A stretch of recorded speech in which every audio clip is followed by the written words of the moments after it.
mengeksplorasi ilmu pengetahuan dan menikmati petualangan kolaborasi bersama ilmuwan dunia.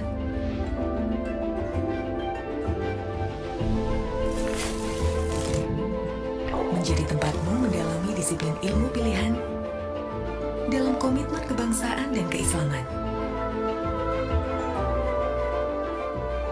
Untuk berinovasi dan memberikan sumbangsi bagi kemajuan negeri. Perjalanan mimpi menjadi begitu menarik, meskipun kadang turun naik. Namun di tempat yang tepat, mimpi dan cita-citamu dipupuk dan dirawat, menjadi fasad bagi ide-ide besar untuk mendesain masa depan. Setiap orang memulai dari masing-masing titik. Dan di Universitas Islam Indonesia, kamu akan temukan jalan yang terbaik.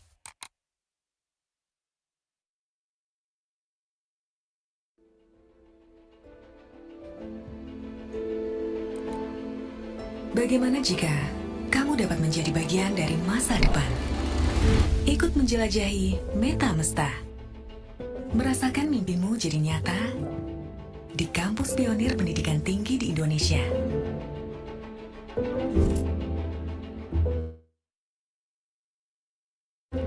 Memastikan potensi dan mimpimu dilukis di kanvas yang tepat.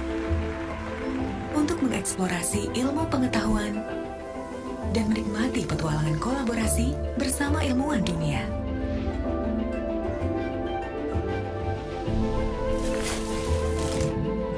Menjadi tempatmu mendalami disiplin ilmu pilihan dalam komitmen kebangsaan dan keislaman.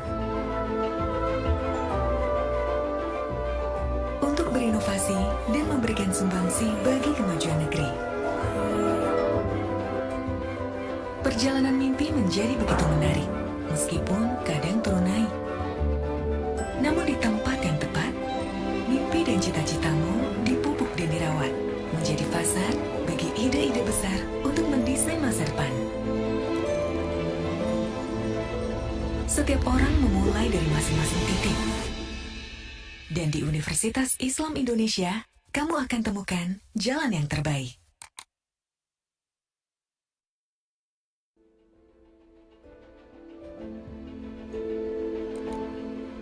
Bagaimana jika kamu dapat menjadi bagian dari masa depan? Ikut menjelajahi Meta Mesta. Merasakan mimpimu jadi nyata di kampus pionir pendidikan tinggi di Indonesia. Memastikan potensi dan mimpimu dilukis di kanvas yang tepat. Untuk mengeksplorasi ilmu pengetahuan dan menikmati petualangan kolaborasi bersama ilmuwan dunia.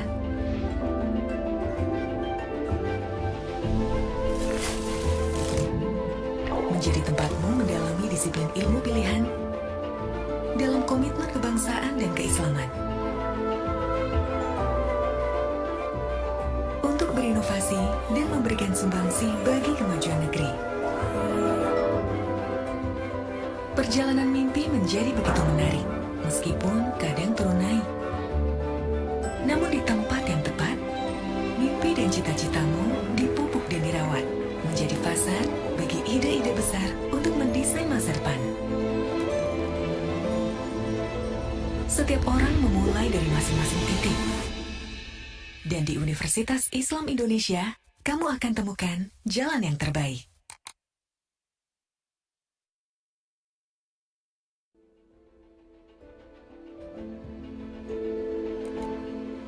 Bagaimana jika kamu dapat menjadi bagian dari masa depan? Ikut menjelajahi Meta Mesta. Merasakan mimpimu jadi nyata di kampus pionir pendidikan tinggi di Indonesia. Memastikan potensi dan mimpimu dilukis di kanvas yang tepat. Untuk mengeksplorasi ilmu pengetahuan dan menikmati petualangan kolaborasi bersama ilmuwan dunia.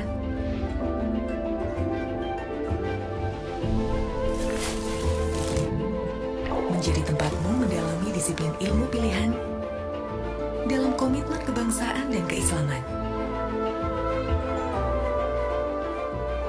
Untuk berinovasi berinovasi dan memberikan sumbangsi bagi kemajuan negeri. Perjalanan mimpi menjadi begitu menarik, meskipun kadang turun naik. Namun di tempat yang tepat, mimpi dan cita-citamu dipupuk dan dirawat, menjadi fasad bagi ide-ide besar untuk mendesain masa depan. Setiap orang memulai dari masing-masing titik. Dan di Universitas Islam Indonesia, kamu akan temukan jalan yang terbaik.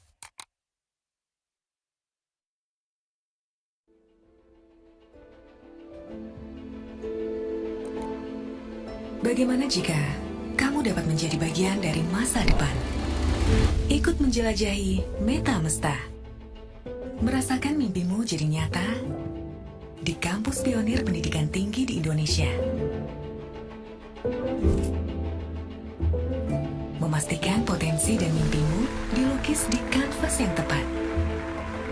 Untuk mengeksplorasi ilmu pengetahuan dan menikmati petualangan kolaborasi bersama ilmuwan dunia.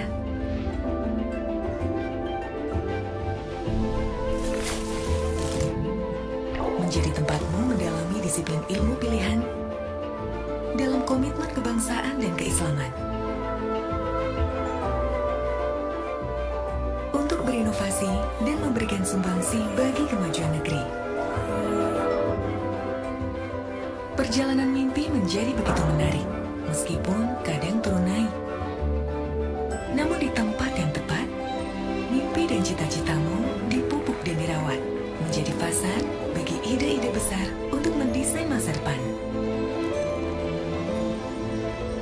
Setiap orang memulai dari masing-masing titik. Dan di Universitas Islam Indonesia, kamu akan temukan jalan yang terbaik.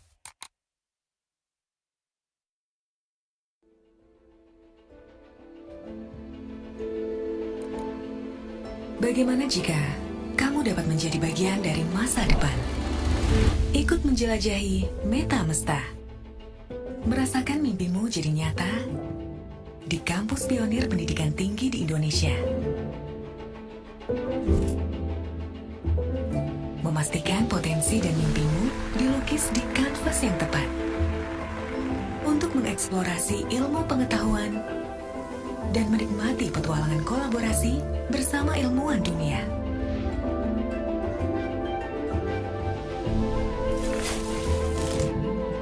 Menjadi tempatmu mendalami disiplin ilmu pilihan dalam komitmen kebangsaan dan keislaman.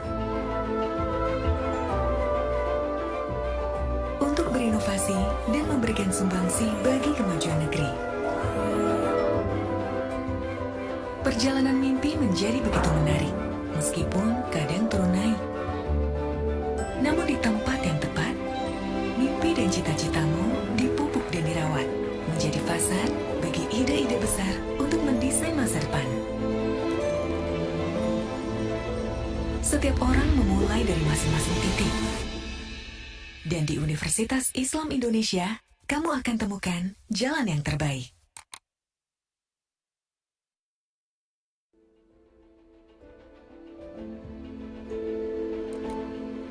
Bagaimana jika kamu dapat menjadi bagian dari masa depan? Ikut menjelajahi Meta Mesta. Merasakan mimpimu jadi nyata di kampus pionir pendidikan tinggi di Indonesia. Memastikan potensi dan mimpimu dilukis di kanvas yang tepat. Untuk mengeksplorasi ilmu pengetahuan dan menikmati petualangan kolaborasi bersama ilmuwan dunia.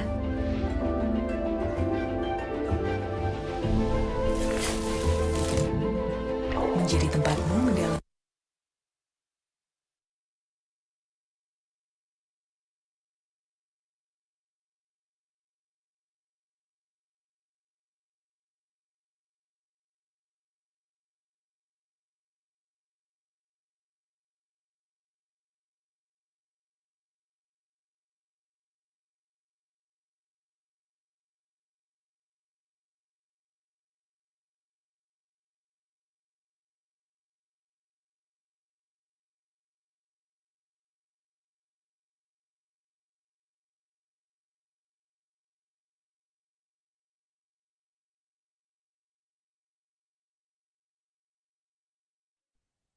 Baik, teman-teman semua, eh, sebentar lagi kita akan mulai.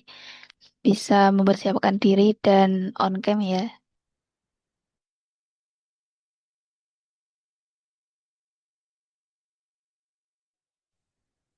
Assalamualaikum warahmatullahi wabarakatuh. Selamat sore dan salam sejahtera bagi kita semua. Yang terhormat, Bapak Fityata Yuda, PhD dari Universitas Islam Indonesia, selaku pemateri dalam pesantren Sains Data sore hari ini. Yang kami hormati, Bapak Dr. Syarif Hidayat, Eskom MIT, selaku pembawa pada kesempatan kali ini.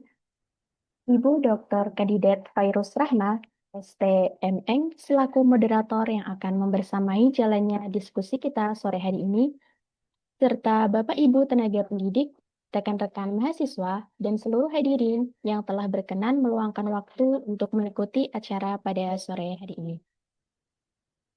Pertama dan yang paling utama, marilah kita panjatkan puji syukur kehadirat Allah Subhanahu wa Ta'ala atas segala limpahan rahmat, hidayah, dan karunia-Nya sehingga kita semua dapat berkumpul dalam keadaan sehat walafiat pada sore hari ini, Rabu 25 Februari 2026, untuk mengikuti pesantren Sains Data hari pertama dengan tema Behind Model Accuracy, Investigating the Influence of Metadata in IDS Dataset.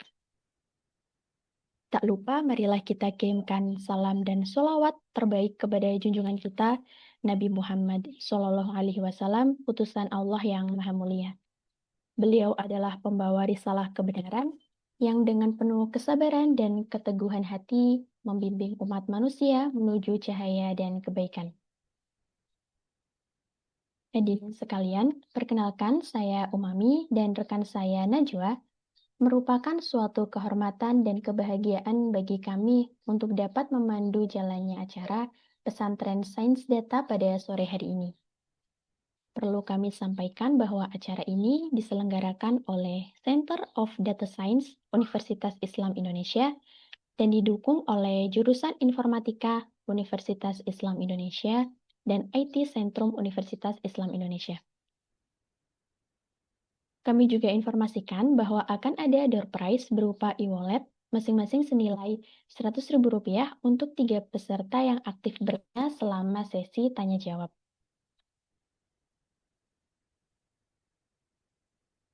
Sebelum acara dimulai, kami mohon kepada seluruh hadirin untuk dapat open cam dengan menggunakan virtual background yang akan dibagikan melalui room chat yang sudah disediakan dan mempersiapkan diri untuk mencatat materi yang akan disampaikan agar dapat memanfaatkan ilmu ini dengan sebaik-baiknya.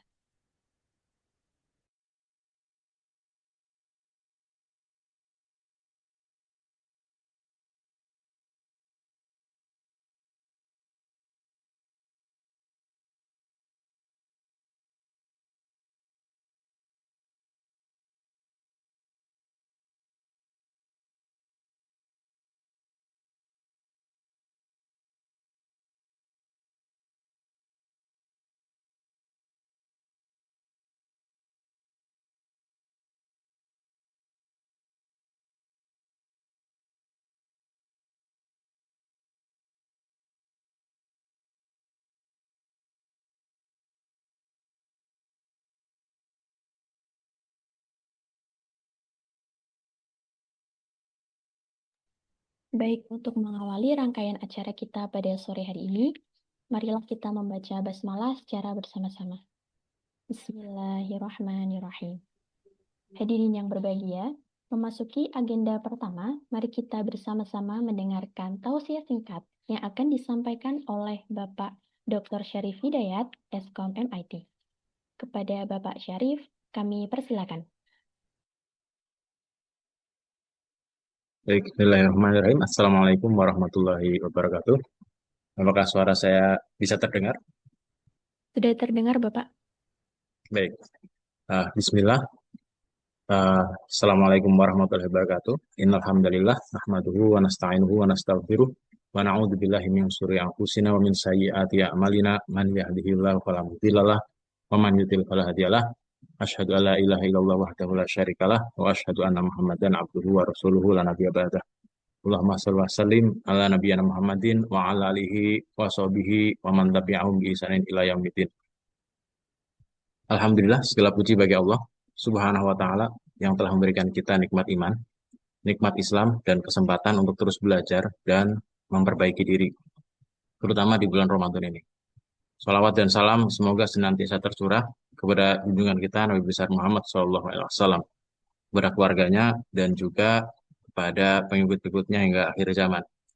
Insya Allah saya hari ini akan memberikan kultum ya, temanya tentang bagaimana kita bisa hidup tenang dan bahagia, terutama dengan husnudzon kepada Allah. Konteksnya untuk mahasiswa. Ya, jadi saya ulangi lagi, bagaimana kita hidup tenang dan bahagia, dan ini adalah tujuan utama dalam hidup dengan cara husnudzon atau berbaik sangka kepada Allah. Teman-teman mahasiswa yang dirahmati Allah, pada dasarnya semua orang ingin hidup tenang dan semua orang ingin hidup bahagia.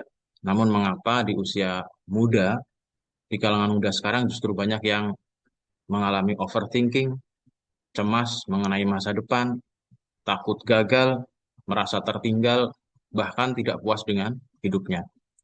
Padahal secara usia, seharusnya ini masa yang paling penuh semangat. Darah muda, kata eh, Roma Irama itu ya. Dan salah satu kunci hidup tenang dan bahagia itu sebenarnya, di garis bawahi ya, adalah husnudzon atau berbaik sangka kepada Allah Subhanahu wa Ta'ala. Baik kita memahaminya atau tidak memahaminya dalam hal memahami prosesnya, kejadiannya, keadaannya, situasinya, apapun itu, paham nggak paham, senang nggak senang, kita berusaha untuk selalu husnudzon kepada Allah Subhanahu wa Ta'ala. Allah berfirman dalam Quran surat Al-Baqarah ayat 216, A'udzubillahi minasyaitonirrajim, asa an takrahu syai'a wa huwa khairul lakum wa asa an tuhibbu syai'a wa huwa syarrul lakum. Wallahu ya'lamu wa antum la ta'lamun. Boleh jadi kamu benci sesuatu padahal itu baik bagimu, dan boleh jadi kamu menyukai sesuatu padahal itu buruk bagimu. Allah mengetahui sedangkan kamu tidak mengetahui. Ayat ini adalah kunci ketenangan. Kenapa kita sering tidak tenang? Karena kita ingin semua sesuai dengan rencana kita. Inginnya sebagai mahasiswa IPK-nya tinggi, lulusnya cepat, karir lancar, hubungan berhasil, bukan pacaran ya. Bisa jadi kan seperti saya yang punya anak baru masuk kuliah sudah dicarikan jodoh ya, anak perempuan padahal. Pengennya nyari jodoh juga nggak gampang ya. Pengennya hubungannya berhasil. Masa depan juga jelas pengennya, terutama di kondisi ekonomi yang seperti sekarang ini. Sehingga seringkali karena keadaan yang tidak sesuai dengan harapan, hati mulai gelisah. Padahal Allah sudah mengingatkan, ya, kita memang tidak tahu. Pada hakikatnya kita tidak tahu. Allah lah yang maha tahu tentang hakikatnya ya. Bisa jadi orang itu sakit atau mengalami penundaan macet gitu ya.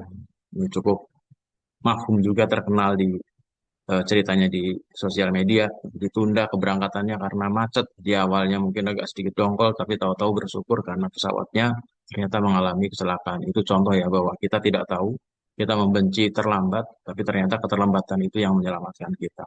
Kita tidak tahu, Allah yang tahu. Rasulullah Shallallahu Alaihi Wasallam juga menyampaikan dalam hadis qudsi yang agung, Ana inda doni abdi bi wa ana ma'ahu idza takaroni. Aku sesuai dengan prasangka hambaku kepadaku, dan aku bersamanya apabila ia mengingatku. Artinya, jika kita yakin Allah mengatur hidup kita dengan penuh rasa kasih sayang, maka kita akan tenang. Ya, jadi main hati saja, gitu. Jadi kalau kita positif seperti magnet, maka hal-hal positif juga akan meliputi kita. Sedangkan jika kita berprasangka buruk, maka juga yang datang juga buruk-buruk. Jadi gampang sebetulnya, main hati saja. Teman-teman sekalian, husnudzon itu bukan berarti hidup tanpa masalah. Ingat ya, hidup itu di dunia kita memang untuk diuji. Yang namanya ujian, ya sakit, ya tidak menyenangkan, ya pahit. Gitu. Tapi husnudzon berarti percaya bahwa setiap masalah punya makna. Nanti diingat-ingat lagi. Seberapa sering kita bahagia dan seberapa sering kita menderita, akan lebih banyak bahagianya. Jadi jika gagal, mungkin Allah sedang menjaga kita dari kesombongan. Ketika ditolak, mungkin Allah sedang mengarahkan kita ke jalan yang lebih baik. Ketika tertunda, mungkin Allah sedang menyiapkan kita agar lebih siap. Orang yang husnudon, hidupnya lebih ringan, karena ia tidak merasa Allah sedang menghukum, tapi sedang mendidik, mengarahkan, membimbing. Allah berfirman, A'udzubillahi minasyaitonirrajim. A'udzubillahi minasyaitonirrajim. Alladzina amanu wa tatma'innu qulubuhum bidzikrillah. Ala bidzikrillahi tatma'innul qulub. Orang-orang yang beriman itu hati mereka menjadi tentram dengan mengingat Allah. Ingat, hanya dengan mengingat Allah hati akan selalu tentram. Ketenangan itu bukan karena uangnya banyak, bukan karena semua impian tercapai, tapi karena hati yakin Allah sedang memegang kendali. Ini kasus yang sedang ramai ketika uangnya banyak, dapat beasiswa, anaknya dapat paspor hitam, gitu. Tapi kemudian malah jadi malapetaka baginya. Itu yang bisa kita ambil pelajaran. Ya, bisa jadi yang kelihatannya baik malah jadi malapetaka yang besar. Sementara banyak hal yang ketika kita anggap sebagai malapetaka malah jadi kebaikan yang tidak terhingga. Mahasiswa yang husnudzon itu tidak iri lihat pencapaian orang lain. Hidup kita ya hidup kita, hidup dia hidup kita. Jalan hidup kita berbeda dengan jalan hidup orang lain. Maka tidak relevan bagi kita untuk membanding-bandingkan. Tidak panik saat gagal, karena yakin bahwa Allah punya rencana yang jauh lebih baik, walaupun kita belum memahaminya. Tidak putus asa saat sulit, pantang menyerah. Kalau di bahasa yang populer sekarang, kunci untuk sukses itu bukan pinter, bukan cantik, bukan kaya, bukan berkuasa, tapi grit. Ya, jadi kemauan yang keras, pantang menyerah, dan tidak merasa hidupnya paling berat. Ini yang sekarang banyak dialami oleh anak muda zaman sekarang. Merasa hidupnya paling berat. Ya mungkin terpengaruh sosial media ya. Karena hanya yang di-highlight pencapaian-pencapaiannya, tapi tidak diperlihatkan penderitaan yang mereka harus tempuh untuk mendapat kebahagiaan-kebahagiaan itu. Sehingga merasa hanya dia yang menderita. Dia sadar Allah tidak pernah salah dalam menulis takdir. Dengannya, maka manusia akan menjadi tenang. Dan bahagia itu bukan saat semua keinginan tercapai, tapi saat hati menerima, ketika hati redho dengan ketetapan Allah. Ingat ya, yang penting dalam hidup itu bagaimana kita mendapatkan redho Allah. Pertanyaannya, kapan kita tahu bahwa Allah redho dengan kita? Ya ketika kita redho dengan takdir yang Allah telah tuliskan. Bagaimana cara menumbuhkan husnudon? Yang pertama, ini ada 4 ya, dari banyak hal nih hanya contoh saja. Yang pertama, kurangi atau kalau bisa jangan banding-bandingkan hidup dengan orang lain. Berhenti, kalian menyakiti diri kalian sendiri. Yang kedua, perbanyak doa dan curhat kepada Allah, terutama saat sujud sholat. Laki-laki pantang nangis, kecuali pada saat sujud. Yang ketiga, ingat kembali nikmat yang sudah Allah berikan. Kita nggak minta Allah kasih, oksigen nggak pernah kita minta, Allah kasih juga. Yakin bahwa Allah lebih sayang kepada kita daripada diri kita sendiri. Allah itu jauh lebih sayang. Nggak ada yang sayangnya melebihi Allah gitu. Wallahu barur rahim. Allah itu maha baik. Ingat baik-baik. Teman-teman yang dirahmati Allah, kalau hari ini hidup terasa berat, jangan langsung berpikir Allah nggak peduli. Mungkin justru saat itu Allah sedang peduli-pedulinya. Karena seringkali yang membuat kita gelisah bukan masalahnya, tapi pikiran kita yang salah. Jika pikiran dipenuhi husnudon, hati akan tenang, dan jika hati tenang, maka hidup akan terasa lebih bahagia. Mari kita tutup kultum sore ini dengan doa bersama-sama. Allahumma sholli ala Muhammad wa ala ali Muhammad kama shallaita ala Ibrahim wa ala ali Ibrahim innaka Hamidum Majid. Allahumma barik ala Muhammad wa ala ali Muhammad kama barakta ala Ibrahim wa ala ali Ibrahim innaka Hamidum Majid. Ya Allah, tanamkan dalam hati kami prasangka yang baik padamu dalam setiap keadaan. Ketika kami gagal, kuatkan kami dengan keyakinan bahwa Engkau sedang menyiapkan yang lebih baik. Ketika kami tertunda, yakinkan kami bahwa waktumu adalah yang paling tepat. Ya Allah, ya Rob, penuhi hati kami dengan ketenangan. Jauhkan kami dari kegelisahan yang berlebihan dan lindungi kami dari rasa putus asa. Jadikan kami mahasiswa yang tidak hanya cerdas akalnya, tapi juga kuat imannya. Bimbing langkah kami dalam belajar, dalam meraih cita-cita, dan dalam menjaga ketaatan kepadamu. Ya Allah, berilah kami kebaikan di dunia dan kebaikan di akhirat, serta lindungi kami dari siksa neraka. Allahumma arinal haqqa haqqa warzuqna tiba'ah, wa arinal batila batila warzuqna ijtinabah. Rabbana la tuzigh qulubana ba'da idh hadaitana wa hab lana min ladunka rahmah innaka antal wahhab. Rabbi auzi'ni an ashkura ni'mataka allati an'amta 'alayya wa 'ala walidayya wa an a'mala sholihan tardah wa adkhilni bi rahmatika fi ibadika sholihin. Rabbana taqabbal minna innaka antas samiul alim waqtub 'alaina innaka antat tawwabur rahim. Rabbana atina fid dunya hasanah wa fil akhirati hasanah wa qina adzabannar. Wa sallallahu ala nabiyyina Muhammadin wa ala alihi wa sahbihi wa barik wasallam. Wassalamualaikum warahmatullahi wabarakatuh. Syukran jazilan kami ucapkan terima kasih kepada Bapak Dr. Syarif Hidayat atas tausiah yang menyejukkan hati. Semoga ilmu yang disampaikan menjadi berkah bagi kita semua. Hadirin sekalian, memasuki acara inti pada sore hari ini, acara kita akan dipandu oleh moderator. Beliau adalah Ibu Dr. Kandidat Fairuz Rahma, ST.M.Eng. Sebagai pengantar, perkenankan kami membacakan sekilas profil beliau. Ibu Fairuz merupakan dosen tetap di jurusan Informatika, Fakultas Teknologi Industri, Universitas Islam Indonesia. Beliau menyelesaikan pendidikan sarjana dan magister di Universitas Gadjah Mada pada bidang teknik elektro dengan fokus teknologi informasi dan saat ini tengah menempuh studi doktoral di Institut Teknologi 10 November. Di lingkungan kampus, Ibu Fairuz aktif mengampu sejumlah mata kuliah, di antaranya sistem dan jaringan komputer, keamanan cyber dan informasi, serta logika pemrograman.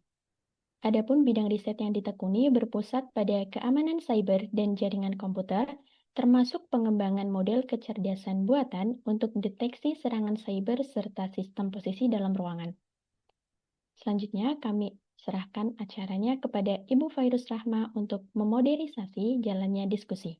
Kepadanya kami persilakan. Baik, terima kasih Mbak Umami atas pengantarnya. Assalamualaikum warahmatullahi wabarakatuh. Selamat sore Bapak Ibu, teman-teman sekalian. Alhamdulillahirrahmanirrahim, puji syukur kita panjatkan kepada kehadirat Allah Subhanahu wa Ta'ala, karena pada hari ini, pada sore hari ini kita dapat mengikuti webinar yang akan dibersamai oleh Pak Yuda dengan judul Behind Model Accuracy, Investigating the Influence of Metadata in IDF Dataset. Tadi sudah diperkenalkan oleh Mbak Umami ya, saya Fairuz yang akan bertindak sebagai moderator pada sesi sore hari ini. Ini merupakan suatu kehormatan bagi saya untuk memandu diskusi yang sangat relevan dalam bidang keamanan siber, khususnya terkait dengan intrusion detection system ya. Menurut saya topik webinar kali ini tuh menarik sekali, terutama judulnya Behind Model Accuracy ya, karena seringkali ketika kita membahas performa model di model apapun ya, kalau dalam kasus ini model intrusion detection system, biasanya fokus evaluasi itu menggunakan matriks akurasi, presisi, recall, atau F1 score. Tapi kadang-kadang kita perlu bertanya lebih dalam ya. Sebenarnya kenapa akurasinya tinggi? Apakah modelnya sudah benar-benar belajar pola-pola serangannya? Apakah ada faktor lain ya, misalnya metadatanya yang ada dalam dataset yang berpengaruh terhadap modelnya, seperti itu. Nah, Pak Yuda akan membahas semua ini nanti ya, insya Allah pada sore hari ini. Nah, sebelum kita mulai sesi materinya, izinkan saya untuk memperkenalkan terlebih dahulu Pak Yuda, atau nama lengkapnya adalah Bapak Fitriata Yuda. Beliau merupakan dosen informatika UII dan juga merupakan peneliti di Pusat Studi Forensika Digital atau lebih dikenal sebagai Pusfit UII ya. Kemudian beliau juga instruktur di ISI Council, sudah tersertifikasi untuk CEH, Certified Ethical Hacker, dan juga CHFI, Certified Hacking Forensic Investigator. Beliau juga memiliki sertifikasi Celebrite, menunjukkan bahwa beliau juga ahli dalam bidang forensika perangkat mobile. Kemudian beliau ini merupakan lulusan PhD baru, hangat lulus akhir tahun kemarin, tahun 2025. Jadi memiliki gelar PhD dari program EECS International Graduate Program Nasional yang Ming Chiao Tung University atau NYCU Taiwan, dengan risetnya ini di bidang Artificial Intelligence, and Network Security. Di labnya itu namanya Lab High Speed Networking Laboratory. Jadi risetnya seputar pendekatan berbasis machine learning untuk deteksi intrusi, forensik digital, dan juga pertahanan jaringan. Jadi publikasi terakhir Pak Yuda ini berkaitan dengan AI untuk cybersecurity dan juga terbit di berbagai proceeding konferensi internasional dan juga jurnal yang bereputasi tinggi. Pak Yuda juga merupakan alumni Magister Informatika UII. Nah, jadi Pak Yuda sore hari ini akan membedah bagaimana sih metadata dalam dataset itu memengaruhi hasil evaluasi model. Dan sepertinya tak perlu berlama-lama lagi ya, saya persilakan saja langsung Pak Yuda. Apakah sudah siap, Pak Yuda? Insya Allah. Ya, silakan Pak Yuda bisa memulai sesi materi pada sore hari ini. Sesi akan berlangsung sekitar 55 menit dan nanti akan dilanjutkan dengan 15 menit tanya jawab. Jadi teman-teman nanti bila misalnya ada pertanyaan bisa disampaikan dulu di chat room, ditulis di chat room, atau nanti bisa di akhir sesi bisa kita berdiskusi langsung menggunakan fitur raise hand. Nah, saat ini kita mulai saja materinya. Saya persilakan kepada Pak Yuda untuk memulai sesi webinar pada sore hari ini. Oke, izin share screen ya. Sudah bisa terlihat? Kita lihat. Ni hao. Nah, ya. Oke, baik, terima kasih. Selamat sore. Assalamualaikum warahmatullahi wabarakatuh. Waalaikumsalam. Untuk Bapak Ibu sekalian, teman-teman semua yang sudah hadir dalam em, ya webinar sore hari ini, Pesantren Sains Data. Em, em, ya, ini termasuk acara yang cukup menarik karena acara ini berusaha merangkul semua eh, topik topik riset yang berhubungan dengan machine learning ataupun AI dan hubungannya erat dengan data. Termasuk ketika saya diminta untuk eh, mengisi slot itu ya karena AI juga masuk dalam bidang yang jaringan maupun cyber security, maka ini juga perlu untuk kita bahas. Oke. Seperti sudah disinggung oleh eh, Bu Virus sebagai moderator tadi, judulnya Behind the Model Accuracy, Investigating the Influence of Metadata in IDS Dataset. Em, jadi sebenarnya saya ingin coba memberikan insight pada teman-teman di sini.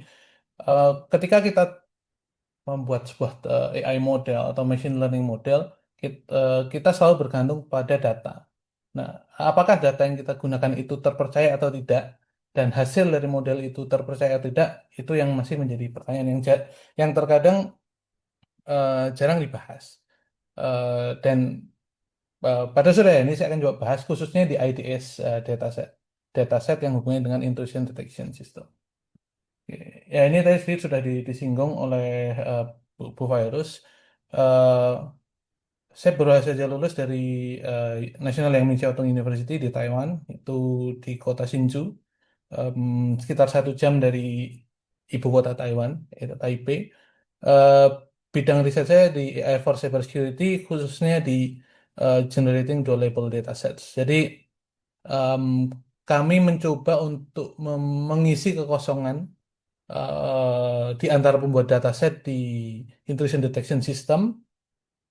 Em, jadi kami melihat celah bahwa dataset yang ada itu sepertinya masih kurang kurang komprehensif. Jadi kita mencoba untuk mengisi kekosongan itu. Em, Lalu untuk research interest dan working interest saya di AI for Cyber Security, Intrusion Detection System, khususnya di data engineering dan reproducibility. Terus ada MITRE ATT NCK dan digital forensics. Tadi juga sudah singgung, saya ada beberapa publikasi dan 1 paten yang saat ini masih eh, terdaftar di Taiwan. Kami masih menunggu proses pendaftaran patennya untuk di paten US. Lalu publikasi tadi juga sudah disinggung ya. Em, Salah satu dataset yang kami buat itu pa- papernya terpublish di IEEE Networks. Ini salah satu eh, jurnal magazine yang em, cukup tua ya, karena kayaknya sudah ada sebelum saya lahir gitu. Eh, ya di jaringan di bidang jaringan komputer. Lalu yang terakhir tadi ada conference. Ini eh, salah satu paper juga dari dataset yang kami buat itu terbit di IEEE DSC Conference. Ini salah satu flagship conference dari IEEE Transaction on Dependable and Secure Computing. Jadi versi conference dari jurnal transaction di IEEE. Ya. Lalu dataset yang kami buat itu namanya Krim versi 2. Itu yang terpublish saat ini, tapi sebetulnya kami sudah sedang tahap persiapan untuk mempublish yang versi 3. Seperti itu. Ya. Em, ya mungkin tadi sudah disinggung masalah sertifikasi. Em, Selain itu saya juga sebagai coach, sebagai pelatih untuk CTF team di NYCU. Namanya Speed Bamboo Fox. Kita beberapa kali ikut event CTF kayak DevCon, UI, UIU dan lain sebagainya. Dan sebelumnya juga saya juga coaching teman-teman di UI Cybercraft. Ya itu mungkin sedikit ya eh, tentang saya. Nah, ini udah ada di GitHub. Kalau teman mau cek pekerjaan kami, itu ada di GitHub. Untuk dataset teman-teman bisa akses ke Kaggle. Jadi Krim versi 2 itu sudah terupload dan terpublish di Kaggle. Teman-teman bisa cari ya. Username saya adalah Mas John Cook. Ya. Dan LinkedIn juga teman-teman bisa lihat di sini. Oke. Nah, ini outline yang akan coba saya sampaikan ke teman-teman dari beberapa materi yang akan coba saya sampaikan ke teman-teman di sini. Di sini saya juga akan hanya memberikan insight. Saya tidak akan praktek sesuatu atau menunjukkan hasil penelitian yang seperti apa. Saya coba akan memberikan insight kepada teman-teman mengenai apa sih metadata dan gimana kok metadata berpengaruh terhadap hasil training AI seperti itu. Yang pertama saya akan framing dulu. Mungkin tidak semua teman di sini familiar dengan IDS, networking dan intrusion detection. Saya akan coba bantu teman-teman memahami dulu. Em, ya, seperti apa sih intrusion detection itu sebenarnya fungsinya dan kenapa kok sampai intrusion detection perlu bergeser ke arah menggunakan AI. Lalu saya akan coba jelaskan mengenai metadata. Ya. Lalu saya akan coba masuk ke shortcut learning. Dari di eh, dalam apa kita training AI model kita juga kenal ada namanya shortcut learning. Ya. Lalu ada dataset design issue, nanti ada case studies dan experimental result. Ini bukan bukan kita akan praktek apa ya. Hanya saya menunjukkan hasil perbandingan antara ini loh kalau menggunakan metadata dan tidak menggunakan metadata. Oke, yang berikutnya implication dan recommendation. Baik, saya akan mulai dengan intrusion detection system. Mungkin bagi teman-teman yang berkecimpung di dunia networking atau security sudah familiar dengan intrusion detection.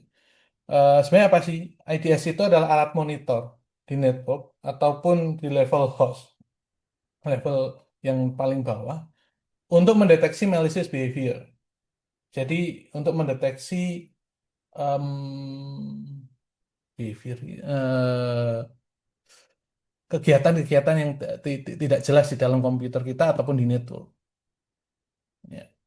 Nah, ada dua pendekatan di traditional IDS sebelum ada AI ya. Itu ada signature based detection dan anomaly based detection. Ya. Nah, di modern IDS mereka mulai bergeser dari yang tadi tradisional di signature based dan anomaly geser ke menggunakan AI. Nah, di sini kalau signature base biasanya dia akan hanya menggunakan pola tertentu yang sudah dimasukkan dalam database. Nah, dia akan mencoba membaca. Dan ini sangat terbatas karena kalau database-nya tidak diupdate, maka dia tidak akan bisa mendeteksi serangan tersebut. Ya. Misalnya salah satu contoh di host-based IDS, kita nyebutnya host-based IDS di dalam mungkin komputer teman-teman di sini itu ada antivirus. Itu merupakan salah satu jenis host-based IDS. Nah, antivirus itu biasanya kan kita secara berkala harus mengupdate database, ya kan? Nah, ketika database itu diupdate, sebenarnya dia mencoba memasukkan eh, pola-pola virus atau malicious malware baru ke dalam database-nya sehingga ketika ada serangan itu masuk itu bisa terbaca. Ini sebenarnya yang terjadi. Kenapa kita perlu rutin mengupdate database? Nah, gimana kalau misalnya di network gitu? Di network nanti akan beda lagi. Dia akan punya pola-pola paket jaringan yang dibaca. Nah, permasalahan ini apa ketika kita em, menggunakan signature base tadi? Dia harus update eh, polanya atau patternnya atau signature atau apapun sebutannya itu. Nah, untuk mengupdate itu perlu adalah seseorang yang menentukan, oh ini serangan, ini bukan. Nah, jadi prosesnya akan lama. Nah, di sini makanya di signature base ataupun anomaly base itu limited against novel attack. Jadi dia sangat terbatas ketika menghadapi attack-attack baru atau bahkan zero day attack. Nah, makanya di bidang keamanan pun mereka mulai bergeser ke arah eh, machine learning ataupun AI. Nah, di AI ini dia learn from labeled data. Jadi dia belajar dari data-data yang sudah terlabel untuk yang supervised learning. Ya. Jadi sudah ada dataset yang sudah dilabel ini attack ini bukan, nanti si IDS akan belajar dari situ. Ya. Dan di sini akan menjanjikan uh, generalisasi yang lebih baik. Generalisasi itu maksudnya ketika kita belajar hanya dari uh, satu uh, satu ilmu gitu, tapi kita bisa menggunakan ilmu tersebut untuk memahami yang lain. Sebagai contoh misalnya, ketika kita bertemu orang gitu ya, orang, oh ini orang, saya akan membahas suku enggak apa-apa ya. Misalnya, oh ini orang dari Cina. Ketika kita ketemu orang dari Cina, kita punya teman orang dari Cina, kita tahu, oh Cina itu wajahnya seperti ini. Dan ketika ketemu orang Cina yang lain, kita udah tahu, oh ini orang berasal pasti dari Cina. Nah, jadi kita hanya belajar satu, tapi kita bisa mengeneralisasi ke yang lain. Ketika kita ketemu orang Jogja, kita tahu ini orang Jawa, bukan orang Cina seperti itu. Itu maksudnya generalisasi. Jadi eh, M, dengan adanya AI, ketika dia hanya belajar satu, dia bisa mencoba mengeneralisasi belajar yang lain. Oh, serangan ini polanya sama nih, berarti ini serangan juga. Oh, ini data ini polanya sama, berarti ini serangan. Nah, itu yang dimaksud dengan generalisasi. Makanya ketika ada AI, itu akan membuat em, si IDES ini punya eh, tingkat generalisasi yang lebih baik. Nah, em, ketika IDS-nya sudah menggunakan AI ataupun ML, namanya juga sudah berubah. Jadi kita kenal dengan ML IDS. Ya. Jadi sekarang udah mulai banyak tuh. Sejak tahun 2020. Sebenarnya em, dataset pertama untuk IDS ini sudah ada sejak tahun saya kalau nggak 9 sekitar tahun 2000-an itu sudah ada. Cuman mulai hot kembali riset-riset dalam apa, ML IDS sejak mulai AI mulai naik daun ya, sekitar 2015-16 dan naik dan mulai 2017 ke sini itu udah mulai banyak riset-riset yang berbasiskan ML IDS. Nah, em, ya, seperti yang sudah saya singgung tadi, ketika kita punya ML model ataupun model AI, dia punya akurasi yang tinggi, apakah itu sebagai sesuatu yang bagus? Ya, ya ini nih makanya perlu kita kita kupas. Yang pertama, sebagian besar saya sebutnya pekerjaan ya, pekerjaan yang melibatkan MLIDS itu mengevaluasi hasilnya, hasil klasifikasi akan menggunakan metrik akurasi, Evans score, EUC, ROC antara tiga. Atau tadi Bu Vera sudah sempat menyinggung ada precision, recall. Biasanya kan sepaket akurasi, precision, recall, Evans score itu udah sepaket. Kadang ditambahkan EUC, ROC. Nah, ketika hasil ini bagus, apakah terus performance dari si model itu bagus juga ketika dihadapkan dengan dunia nyata? Nah, ini masih juga tanda tanya. Nah, ketika kita dapat hasil klasifikasi yang bagus atau akurasinya bagus 90%, ya misalnya contoh di sini, eh, nah, misalnya contoh di sini ya. Di sini adalah em, salah satu pekerjaan dari ini peneliti nomor 3. Ini bukan saya ya, bukan ini peneliti nomor 3. Saya tadi ambil salah satu paper tuh saya lihat di sini. Teman-teman bisa lihat di sini classification performance-nya antara training akurasi, validation akurasi, testing akurasi, semuanya tuh tinggi. Bahkan di validation akurasi itu rata-rata di atas 90%. Advanced score-nya juga rata-rata di atas 80%. Bagus dong artinya. Tapi apakah itu eh, bisa diimplementasikan di dunia nyata? Ya. Dan banyak banyak pekerjaan, banyak paper itu yang pakai dataset lah, seperti KDD99, UNSW NB15, CIC 2017, 2018, itu mereka melaporkan bahwa em, performance-nya itu bagus, hasil klasifikasinya bagus. Tapi apakah ini hasil klasifikasi yang jujur? Ya. Saya ngomong, apakah ini jujur? Maksudnya gimana? Betul-betul model itu mempelajari behavior dari serangan, bukan mempelajari hal yang lain. Nah, itu maka masih menjadi tanda tanya. Nah, em,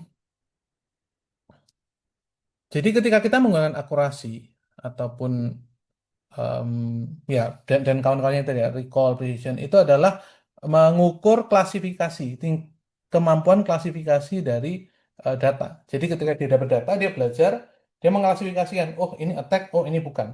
Jadi akurasi itu mengukur itu, kemampuan untuk mengklasifikasikan data. Tapi tidak mempelajari memahami semantik eh, informasi semantiknya. Seperti, oh ini loh, kalau serangan itu polanya seperti ini. Kalau bukan serangan, polanya seperti ini. Itu tidak dipelajari. Dia hanya mempelajari klasifikasinya saja. Makanya salah satu untuk menampilkannya selain misalnya bar chart ataupun line chart, kita biasanya menggunakan, saya lupa namanya ya, confusion metric ya, confusion metric. Nah, confusion metric itu kan kelihatan banget gimana dia memilah-milah mengklasifikasikan per label antara source label dan target label. Nah, di sini kita bisa lihat itu tidak mengungkapkan apakah eh, fitur mana yang em, yang membuat model itu bagus dan membuat prediksinya jadi tepat. Terus apakah modelnya itu benar-benar belajar attack behavior-nya atau belajar yang lain jangan-jangan. Lalu apakah prediksinya itu em, benar-benar mengkorelasikan data-data attack bukan data-data yang lain. Nah, makanya itu di situ masih banyak pertanyaan. Itu pun juga yang terjadi ketika saya pertama pertama kali eh, bersinggungan dengan IDS dataset semacam ini. Jadi apakah prediksinya betul? Terkadang kita bisa tadi sempat dibahas kayak di kultumnya, kita harus husnuzon. Nah, tapi ketika kita lihat akurasinya bagus, advance score-nya bagus 99%, ya kita perlu perlu apa? Sebagai manusia kita perlu berpikir apakah itu betul? Bagaimana metode mereka kok bisa mendapatkan sesuatu itu makin tinggi sekali? Ya. Nah, di sini machine learning model itu biasanya dia melakukan optimasi terhadap statistik, bukan reasoning, bukan causal reasoning. Tidak lihat penyebabnya. Nah, makanya ketika kita menggunakan akurasi atau precision dan lain sebagainya, em, mereka tidak bisa membedakan antara oh ini betul-betul attack, oh ini metadata ataupun bukan. Oh ini em, betul-betul informasi tentang attack, oh ini metadata atau bukan. Tuh. Jadi ketika kita bermain dengan dataset, kita perlu perlu mempelajari mana yang metadata, mana yang bukan. Tapi selama ini kasus-kasus yang sering terjadi sebagai contohnya tadi di tabel ini si penulis itu em, menggunakan em, model XGBoost untuk melakukan feature selection. Tapi beliau beliau beliau penulis itu tidak memilah, oh ini metadata atau bukan. Yang jelas hasil feature seleksinya sudah oke, selesai, ditrain dan dapat performance yang bagus seperti itu. Nah, tadi kata kuncinya adalah metadata. Jadi kita perlu tahu metadata itu apa sih. Ya. Kalau metadata sendiri secara artinya adalah data dari data atau informasi dari sebuah data. Ya. Misalnya sekarang kan lagi lagi in tuh kasus ijazah asli gitu kan. Ijazah asli bukan ijazah palsu ya. Ijazah saya asli gitu. Ya. Nah, itu kalau nggak salah kemarin teman-teman yang mempermasalahan itu kan juga ngomong metadata, metadata. Metadata itu maksudnya adalah informasi dari data. Ya. Jadi misalnya kalau di foto sebuah foto gitu ada informasi kapan foto itu diambil, dengan kamera apa foto itu diambil. Nah, itu termasuk metadata. Nah, terus apakah dataset juga punya metadata? Iya, jelas. Nah, biasanya kalau di dataset eh, metadata itu ada informasi-informasi eh, yang em, apa informasi tentang data tersebut per misalnya per line. Oh, misalnya data ini diambil jam sekian. Nah, itu termasuk jam itu adalah metadata. Nah, em, nah di sini metadata feature itu adalah mendeskripsikan konteks contextual identifier. Jadi dia memberikan informasi tentang misalnya kapan, dari mana, kemana, menggunakan apa. Nah, itu metadata. Nah, di sini contoh-contoh metadata kalau di kasus di IDS ya, di IDS itu contohnya ada source and destination IP. Jadi IP address itu adalah metadata. Port number itu adalah metadata. Jadi sesuatu informasi yang menunjukkan, oh ini loh, ini punyanya si ini. Nah, itu metadata. Ada flow identifier, ada session ID, ada timestamp. Itu metadata. Kita bisa bayangkan kalau misalnya salah satu dari ini digunakan untuk training. Maksudnya gini, source IP dan destination IP atau port number itu kan secara data bagus, tidak ada anomali. Misalnya source IP dari komputer kita ke komputer lain, ya udah akan IP-nya kan itu saja. Dan informasi yang terekam di dataset kita ya kan itu saja. Artinya bagus, data bagus gitu. Jadi pasti akan meningkatkan performanya.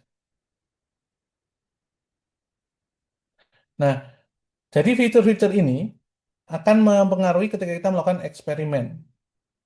Karena dia tadi tidak merekam attack behavior, tapi eh, hanya eksperimental setup ketika orang itu merekam data itu. Jadi hanya informasi-informasi ketika kita melakukan proses perekaman data, bukan benar-benar pola serangan.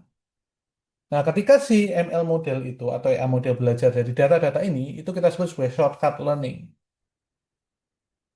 Jadi dia tidak belajar yang lain. Misalnya, ini contohnya ya. Ketika satu baris data satu baris data di dataset kita biasanya kita sebut sebagai flow. Jadi satu baris eh, di CSV itu kita sebenarnya sebagai satu flow. Nah, sebagai contoh di sini, misalnya ketika setiap attack itu serangannya berasal dari IP 192.168.10x 101 misalnya. Nah, modelnya mungkin mengklasifikasikan berdasarkan IP address.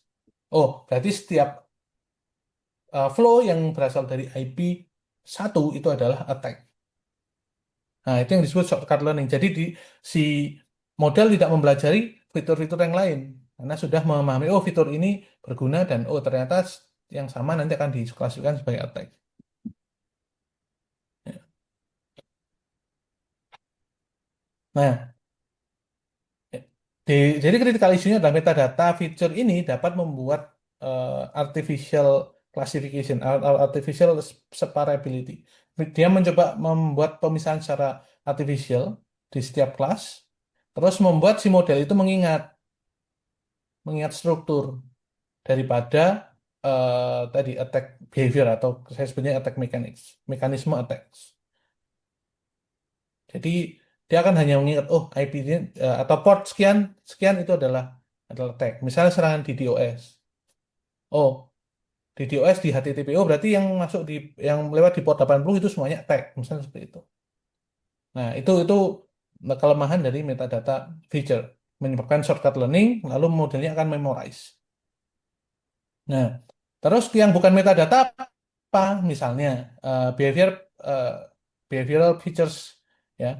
Jadi yang itu memang behavior dari si attack. Misalnya ada packet size, ada flow duration, ada traffic rate pattern, entropy, seperti itu.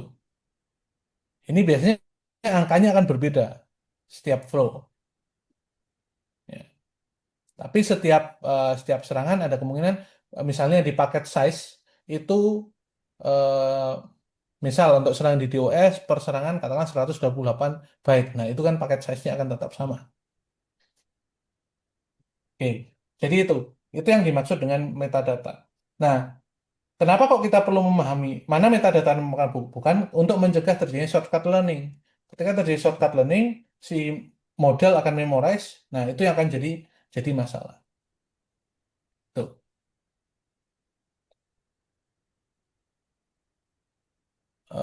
Ya. Nah, kenapa kok metadata ini akan eh, meng- mempengaruhi dari performance klasifikasinya tadi ya? Karena em, si metadata ini biasanya informasinya berasal dari proses collecting data. Misalnya kalau di teks, em, saya nggak tahu kalau misalnya teman-teman yang kerja dengan Twitter gitu ya. Twitter itu mungkin kan ada ketika di collect mungkin ada data-data terkait kapan di post, ya, kapan di tweet seperti itu. Nah, itu termasuk metadata feature. Jadi experimental setup. Dan- tapi dia tidak melihat konteks isi dari teksnya tersebut. Nah, kenapa kok ini akan mempengaruhi klasifikasi? Karena setiap skenario akan mempengaruhi misalnya attacker IP address range. Misalnya, oh si model mempelajari ini IP sekian sampai sekian ini semuanya attacker. Berarti semua eh, semua paket yang berasal dari IP tersebut itu adalah attack. Nah, ya. Lalu yang ini informasi tadi metadata tadi, misalnya IP tadi berkorelasi dengan label. Misalnya, oh ternyata bener nih IP sekian sampai IP sekian ini labelnya juga label attack. Berarti fix ini adalah attack. Ya. Terus ketika dia mempelajari semua data, dia bisa nih mengcapture. Misalnya kita punya beberapa skenario attack, dia langsung otomatis mengcapture. Oh, jadi kalau IP sekian sampai sekian itu pasti attack, di skenario yang lain juga pasti attack. Berarti ya udah. Berarti yang saya pelajari ya udah IP sekian ini adalah attacker. Nah, itu kan ketika diimplementasikan ke misalnya kita dites ke data data yang lain dengan IP berbeda, bisa jadi dia gagal. Ya, gitu. Nah, em, ya ini menurut penelitian dari 6, ML model itu secara natural akan melakukan prioritisasi terhadap sinyal-sinyal yang strong, yang kuat. Ya misalnya tadi ketika IP address, ya IP address jelas karena itu IP address attacker, kita pasti akan labeli dia dengan attack, ya kan? Nah, tapi permasalahannya adalah informasi attack itu bukan di IP address kan. Bisa jadi si attacker itu mungkin cuman melakukan ping dulu saja, itu bukan attack kan. Nah, parahnya ketika ini diikutkan ke training machine learning model, ini sama machine learning model akan dipelajari karena dia yang paling strong kan. Sama semua dan korelasi juga dengan label. Oke. Nah, jadi itu kenapa kok eh, metadata bisa sangat mempengaruhi. Karena informasinya kemungkinan dia akan ke Apple to, bukan Apple to Apple ya, berkorelasi, berhubungan dengan label. Makanya ketika kita inputkan eh, metadata ini, otomatis biasanya performance-nya akan tinggi. Oke. Nah, berikutnya tentang shortcut learning. Nah, saya coba untuk bawa ke model yang lain. Shortcut learning itu maksudnya apa? Ketika sebuah informasi itu banyak dan em, mirip dengan label yang dipakai, dan dia akan mempelajari itu. Misalnya di image classifier, ya, ketika kita mengklasifikasikan image, kadang si model itu eh, bergantung pada background. Ya. Sorry, sorry. Ketika kita mengklasifikasi image ada dua, ada background color atau warna backgroundnya dan scene context. Ya. Jadi konteks yang misalnya contohnya di sini ya, eh, sapi itu selalu di padang rumput, gitu kan. Lalu unta selalu di gurun. Nah, di sini unta dan sapi adalah konteks. Sedangkan backgroundnya itu adalah rumput dan gurun. Nah, ketika eh, meta metadata itu digunakan untuk belajar atau kita salah melakukan labeling eh, atau kebetulan backgroundnya mirip dengan apa konteksnya tadi juga apa label warna metadata eh, gini contohnya si unta ini kan coklat backgroundnya juga coklat seperti itu. Nah model ini mungkin malah belajar yang gurun karena gurun lebih banyak secara secara eh, secara jumlah data dan semuanya sama. Nah, seperti itu. Terus misalnya di sini sapi, kemungkinan si model belajar dari rumputnya karena rumput hijau lebih banyak daripada sapinya. Nah, eh,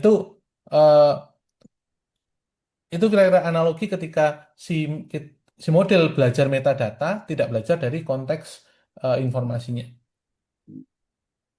Atau di kasus kedua, di kasus text model, misalnya klasifikasi spam classifiers. Si model bisa sangat mungkin bergantung pada yang pertama metadata. Misalnya ada sender domains, header artifacts, dan timestamp. Ya. Daripada dia mempelajari tadi struktur bahasa atau kontennya.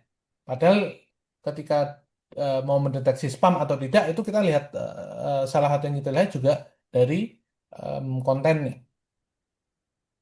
Ya.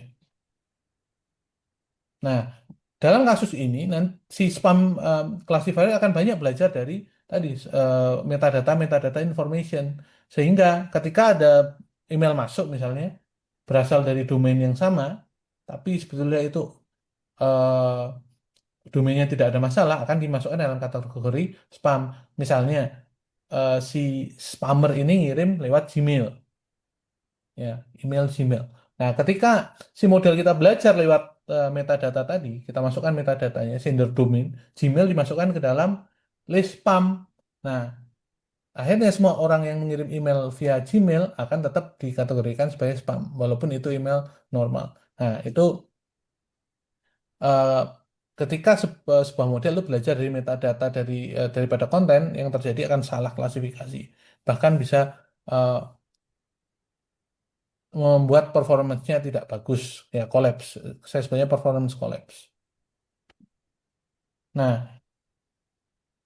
ini saya coba rangkum gitu ya tentang metadata yang biasa dibuat untuk shortcut eh, learning itu yang pertama division tadi division atau di image itu ada background. Padahal true behavior sinyalnya adalah objeknya, ya tadi sapinya atau untanya. Di NLP, tadi misalnya di spam itu, eh, spam classification, itu sender domain dan timestamp. Padahal yang harus dipelajari sebetulnya adalah text content. Di IDS, belajar dari IP address dan port number. Eh, tapi harusnya kita belajarnya dari attack behavior-nya. Ya. Nah ini contoh lagi ya, ketika dia belajar dari metadata, misalnya di DOS always originate from the subnet X. Ketika itu, jadi semua paket berasal dari subnet X otomatis akan diklasifikasikan sebagai attack. Atau ransomware always target host Y. Ya, berarti semua paket yang masuk ke target host Y akan diklasifikasikan sebagai ransomware. Seperti itu. Oke. Nah, sebenarnya em, permasalahan metadata ini sebenarnya bisa diatasi. Ya. Karena em, di IDS dataset sendiri eh, sangat bervariasi untuk secara desainnya. Tapi sebenarnya kita bisa atasi eh, dengan melakukan seleksi feature. Nah, misalnya di IDS dataset ini mungkin yang jarang jarang juga dibahas. Beberapa dataset hanya menyediakan traffic only data. Padahal serangan itu bisa dideteksi tidak hanya dari traffic. Ya, misalnya serangan ransomware ketika atau malware ya, ketika serangan malware, ketika si si attacker itu mengirimkan malware ke target, itu akan bisa dideteksi oleh traffic. Tapi ketika situ sudah jalan di malware jalan di targetnya, apakah itu juga bisa dideteksi dari traffic? Tentunya akan ada sumber data yang lain. Nah, lalu ada statistik skenario versus replay based scenario. Ya. Nah, beberapa IDS dataset dia menggunakan apa kayak dia melakukan serangan berkali-kali untuk menambah jumlah eh, jumlah datanya yang terekam. Dan beberapa lagi, contohnya em, dataset yang kami buat itu adalah replay based scenario. Jadi kita mencoba mereplikasi eh, full attack kill chain. Nah, untuk merekam datanya. Nah, itu juga akan berbeda. Terus ada fixed IP akan memproduksi metadata yang berbeda tentunya. Terus ada fixed IP mapping dan dynamic environment. Maksudnya tadi IP-nya udah jelas nih. Itu juga memproduksi satu IP kan, jadi metadatanya juga satu. Maksudnya mengenal satu jenis metadata. Atau dynamic nih. Nah, itu akan juga metadatanya akan lain. Nah, terus ada manual labeling dan structured labeling. Gimana cara melabelingnya? Apakah juga mempengaruhi nanti dataset yang dibuat? Ya. Nah, jadi beda dataset, beda cara buat datasetnya, itu akan apa,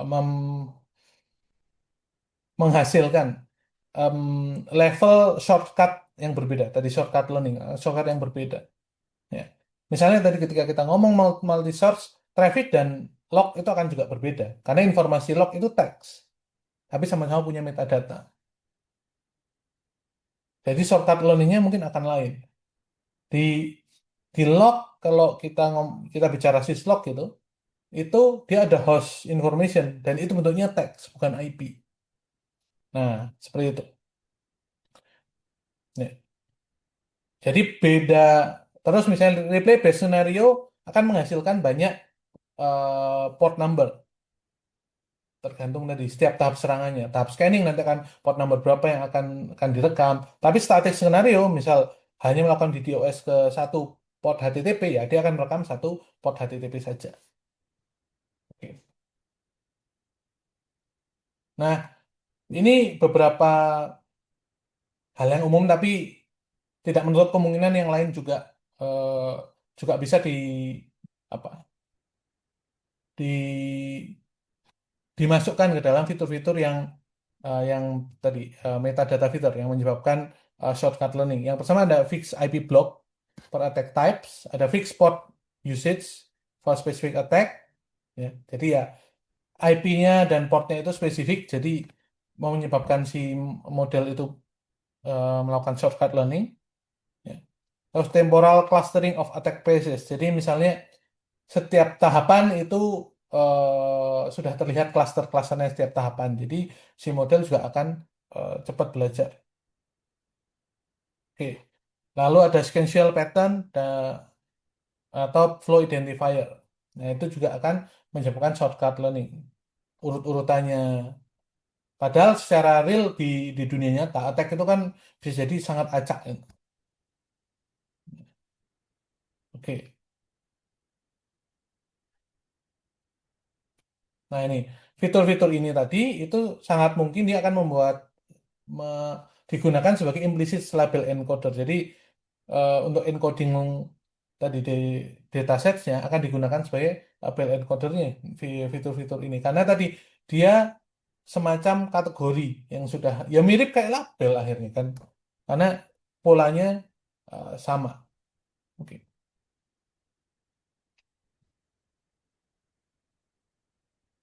Nah, ini tadi udah saya singgung di awal. Em, Ketika kita mentraining model apapun, sebenarnya kalau menurut saya apapun itu ya, itu em, ketika kita dapat high performance, harusnya kita investigasi apa yang penyebab dia menghasilkan high performance. Sebenarnya tadi 90%, bahkan ada yang sampai 95%. Nah, itu berarti sangat bagus sekali. Nah, kita harus investigasi dulu. Apakah ada metadata label correlation, artinya antara metadata dan label itu berkorelasi. Yang kedua, tentang skenarionya. Kalau misalnya, ya kami yang di membuat data IDS, saya melakukan satu attack. Ya berarti si model ya udah mau belajar ya udah hanya satu attack aja, ngapain kita harus belajar yang lain gitu. Terus terbatasnya variabilitas lingkungan, maksudnya dalam mengenerate data itu hanya di eh, satu arsitektur saja. Jadi tidak atau dari cuman hanya dua komputer target dan attacker gitu. Tapi menjadi banyak attack dari situ. Nah, itu juga akan membuat memungkinkan performanya akan naik. Ya, terus selain deterministic attack deployment. Jadi attack-attack yang sudah uh, didetermin di, determinasikan sebelumnya. Ya, jadi ya cuman itu saja sehingga mirip. Nah, sebagai contoh misalnya di dataset CIC 2017 dan 2018 itu kalau nanti teman-teman buka gitu ya, itu di public dataset itu rata-rata serangannya adalah eh, di apa saya nyebutnya resource exhaustion ya, tapi dalam bahasa mereka ada di DOS dan DOS. Di dataset yang lain juga rata-rata melakukan hal yang sama. Bahkan terakhir CIC mengeluarkan yang 2019 itu juga hanya khusus di DOS. Ya, itu. Makanya tadi ya cuman apa attack-attacknya hanya dalam attack model yang mirip-mirip saja. Hanya beda beda protokol, beda port seperti aja. Ya. Nah, tanpa melakukan testing metadata tadi, sensitivitas metadata, hasil akurasi precision recall dan advanced score itu kemungkinan adalah bias. Dan em, ketika nanti kita coba tes generalisasinya, artinya kita sebagai contoh kita em, training menggunakan data CIC 2017, lalu kita buat tes dengan CIC 2018 gitu. Itu berarti tes generalization. Em, ya bisa disebut tes generalization. Tapi sebenarnya itu inter dataset testing. Tapi artinya kita belajar dengan dataset A terus dites dengan dataset B, itu ada kemungkinan tadi gagal. Karena tadi performance itu bias. Karena dia belajar berdasarkan metadata. Oke. Nah, em, saya masuk ke case study. Sini ada beberapa temuan dari paper-paper sebelumnya. Em, Terkait dengan gimana sih kalau kita menggunakan metadata dan tidak menggunakan metadata. Ini dari eh, riset yang dilakukan oleh peneliti nomor 2. Ya. Sama, yang tadi konsep sama yang di atas tabelnya. Ini bisa kita lihat em, di sini binary classification, ya. Yang di sini multi-class classification. Ini datanya adalah UNSWNB15, ya. Yang di sini untuk yang sebelah kiri semua, yang baik yang multi-class maupun binary, itu dia menggunakan full feature. Jadi semua features yang ada, termasuk metadatanya dibuat untuk em, learning, ya, di sini.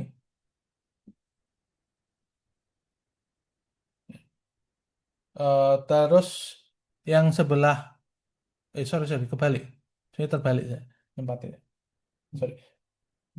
Ini yang full feature, yang sebelah kanan.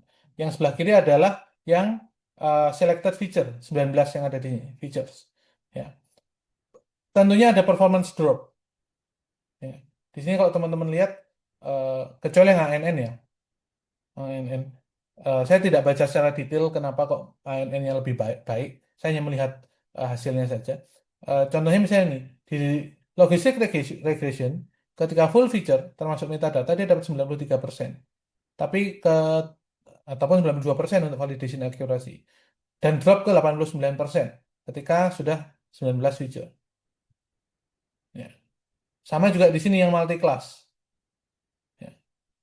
Di sini 73%, di sini drop 71%. Jadi sangat pengaruh sekali ketika metadata itu dapat mengangkat nilai performance-nya. Ini pun ketika saya baca, saya cek detail dari 19 feature ini masih ada metadata features lagi. Yang itu kalau nggak salah port. Port itu masih masuk jadi eh, apa namanya? Jadi feature ketika mereka melakukan training machine learning model. Nah, gimana cara mereka memilih feature? Mereka menggunakan model XGBoost. Nah, kalau teman-teman kenal ada satu tools namanya Feature Wish. Dia pakai model XGBoost untuk melakukan klasifikasi feature. Nah, kalau saya biasanya saya menggunakan Feature Wish. Setelah Feature Wish saya akan double dengan cek manual. Saya buang metadata feature-nya. Jadi tidak akan ada shortcut learning tadi. Nah, ini case study yang lain. Ini komparasi beberapa dataset yang hanya mempelajari non-metadata features. Teman-teman bisa lihat eh, di sini akurasi, precision, and recall-nya itu bahkan tidak melebihi dari 60% di sebagian besar pabrik dataset. Tidak lebih dari 60%. Ini kok bagus kenapa si UNSW ini karena jumlah attack-nya sedikit. Jumlah serangannya itu sedikit. Jadi eh, masih lebih mudah untuk diklasifikasikan. Ya, kalau ini dataset yang kami buat terakhir, Krim version 3, ini paper yang kami terbitkan di IEEE DSC Conference, itu kami lebih baik sedikit. Tidak sampai 80% ke atas, cuman kami lebih baik sedikit. Eh,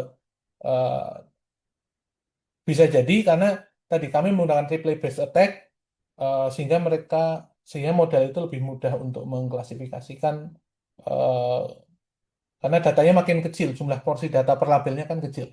Mungkin itu. Ya. Ya. Jadi ketika kita belajar tentang metadata feature, em, ketika kita coba hapus tuh metadata, eh, makanya ketika kita training dengan ada metadata dan dengan tidak ada metadata, jika performanya drops sangat banyak, itu berarti memang metadata itu berpengaruh dengan performance model yang kita buat. Dan ya tadi modelnya akan rely on metadata. Saya balik ke sini ya. CIC 2018 ini bisa jadi dia sangat eh, tergantung dengan metadata. Ya mungkin kalau teman lihat riset-riset yang apa namanya em, menggunakan dataset ini, terus dia kok bagus, kemungkinan metadata feature-nya itu yang bekerja. Seperti itu.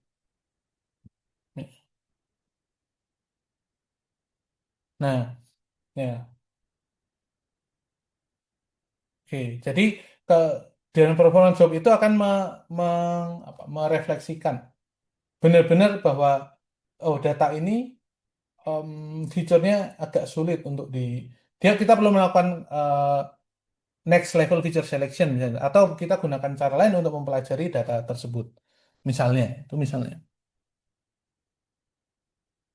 Nah, ketika kita hapus metadata, tapi misalnya performanya tetap stabil, itu berarti eh, behavior feature-nya itu dominate, dia lebih mendominasi.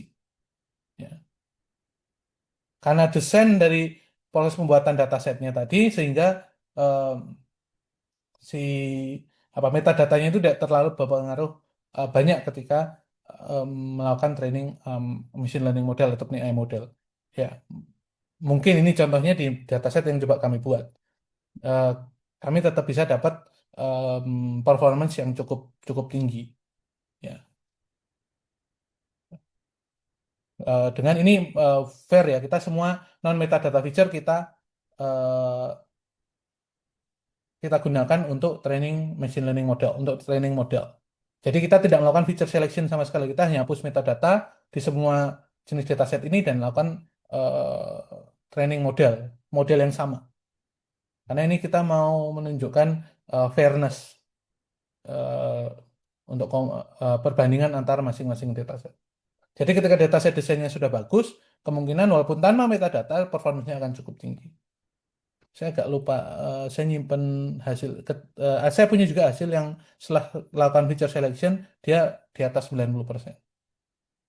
Cuman saya tidak include-kan di sini. Oke. Nah, em, nah mungkin ini yang juga perlu diperhatikan ketika teman-teman nanti mulai bekerja dengan em, IDS gitu. Jangan hanya berpaku pada akurasi ataupun akurasi based yang recall event score. Atau event score, event score, event score. Seperti event score adalah dewa itu. Em, karena belum tentu performance-nya itu baik, terus menggambarkan bahwa data itu bagus, model yang kita buat itu bagus. Nah, bahkan saya pernah menemukan sebuah confusion metric, event score-nya bagus, itu ternyata yang berpengaruh ada benign behavior. Jadi normal behavior-nya itu berpengaruh terhadap tingginya event score. Em, Seperti itu. Jadi jangan hanya berpaku pada satu, kalau bisa melakukan evaluasi dengan metrik-metrik yang lain. Misalnya untuk classification performance, kita bisa coba EUC, ROC, dan mungkin yang lain lagi, banyak yang lain. Oke. Nah, terus kalau misalnya ternyata memang menggunakan metadata feature untuk training model, ya lebih baik kita dokumentasikan. Kalau em, teman-teman lihat di publikasi yang di paper yang saya publikasikan, itu semua metadata kita hapus biasanya. Setelah metadata kita hapus, baru kita melakukan feature selection. Jadi atau feature selection dulu, setelah itu eh, jika masih ada metadata feature di situ, metadata feature kita hapus. Ya. Nah, itu kita mungkin perlu memikirkan kembali gimana cara kita eh, melakukan training model, memanfaatkan data, ya, misalnya untuk riset di IDS khususnya dan yang lain umumnya. Karena tidak hanya di IDS dataset aja yang punya metadata. Di teks saya yakin juga ada metadata yang ada di situ seperti itu. Ya, mungkin itu dulu dari saya, Bu Virus. Ya, Bu Virus. Baik, terima kasih. Ya, Ya, terima kasih Pak Yuda atas penjelasannya. Masih ada sisa waktu 2 menit, tapi ya. karena memang sudah selesai, mungkin kita nanti bisa lebih banyak tanya jawabnya. Jadi Bapak Ibu dan teman-teman sekalian, silakan bagi yang ingin bertanya atau berdiskusi, kalau mau berdiskusi secara langsung, bisa gunakan fitur raise hand. Atau kalau misalnya tidak bisa menggunakan mic langsung, bisa juga melalui kolom chat dengan format nama, institusi, atau pertanyaan. Nah, mungkin sebelum kita tanya jawab mungkin teman-teman masih mempersiapkan pertanyaannya. Ada yang saya minta tolong tampilkan, boleh Pak. Jadi barangkali di sini kan tidak semua peserta itu familiar dengan intrusion detection system, terutama Hmm. datasetnya. Bisa tolong nggak Pak ditunjukkan dataset IDS itu seperti apa sih? Dan misalnya, oh ini yang metadata, ini yang bukan gitu. Jadi di sini Oh, ada yang mungkin lebih seringnya berkaitan menggunakan machine learning untuk teks atau mungkin untuk image. Nah, sekarang kan tiba-tiba jaringan gitu kan. Nah, itu seperti apa sih emang datasetnya gitu Pak? bentar nih. Saya belum buka nih ini. Em, Yang di open mungkin Pak, yang di Kaggle tadi. ya, saya harus buka Google-nya dulu. Oh iya. Maklum sudah lama nggak buka. Tapi di sini BTW banyak, beberapa teman saya lihat ada yang memang sudah riset di sini loh. Ada Mas Andri. Ini kayaknya memang ya, Assalamualaikum. risetnya juga Waalaikumsalam itu kan risetnya juga di Salam kenal Pak Hida. ya, s- Mohon saya maaf telat ini tadi. Saya ada meeting juga. saya harusnya mahasiswa jenengan Pak dulu. Enggak. Saya ikut belajar nih. Syal. Kalau ada rekaman itu saya ulangi insya Allah. Ya, oke insya Allah. Nah, eh, kalau nggak salah Mas Andri juga riset di sini ya di IDS dataset juga. Saya sempat baca beberapa papernya soalnya. Eh, sebentar nih. Tuh, semoga bisa. Sebentar, lagi proses sign in. Saya bukakan frame versi. Oke. Saya izin share screen lagi ya.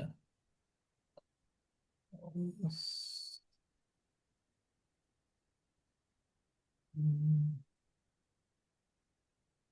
Loh, orang sih. Siapa? Oh nih. Hmm. Oh, ya, share screen semua aja lah. Oke, sorry. Nah, ini contoh salah satu dataset. Ini dataset yang kami buat. Ada Green Version 2 dataset. Ini multi-source intrusion detection dataset with multi-entity key technique and lifecycle labels. Jadi ini eh, mungkin jadi dataset yang pertama yang eh, kami mencoba buat dataset yang memperhatikan gimana pola serangan itu terjadi. Jadi kita memperhatikan betul kill chain, attack kill chain.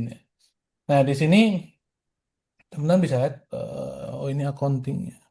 Kita lihat tadi traffic, kita banyak bahas traffic karena sebagian besar dataset IDS itu baik CIC, UNSW, lalu hmm, ada saya lupa banyak sebenarnya dataset itu mereka menggunakan traffic sebagai sumber utama eh, mentraining machine learning model atau AI model. Nah, di sini salah satunya ini kebetulan untuk dataset ini kita ekstrak fiturnya menggunakan Argus.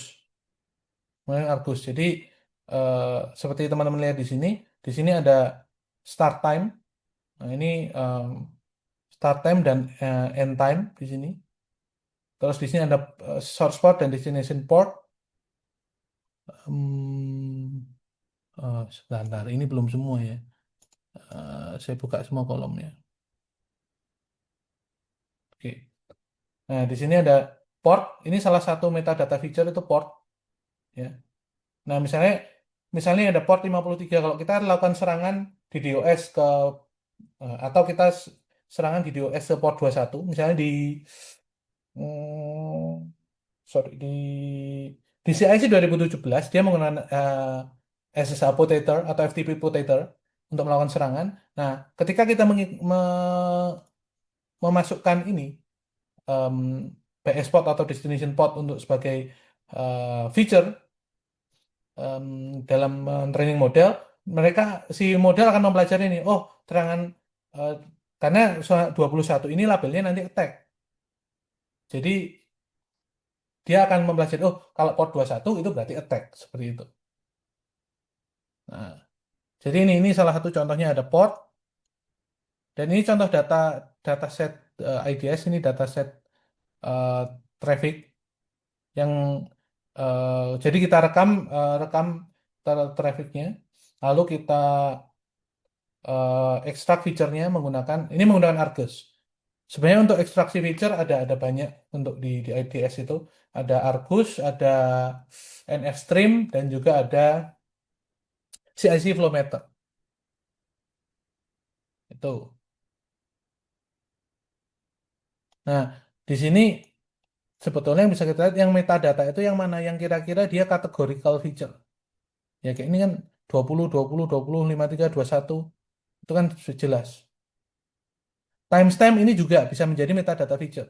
Jadi si model akan melajari, oh dari jam sekian sampai jam sekian itu attack. Berarti nanti akan digunakan untuk eh, apa shortcut learning juga.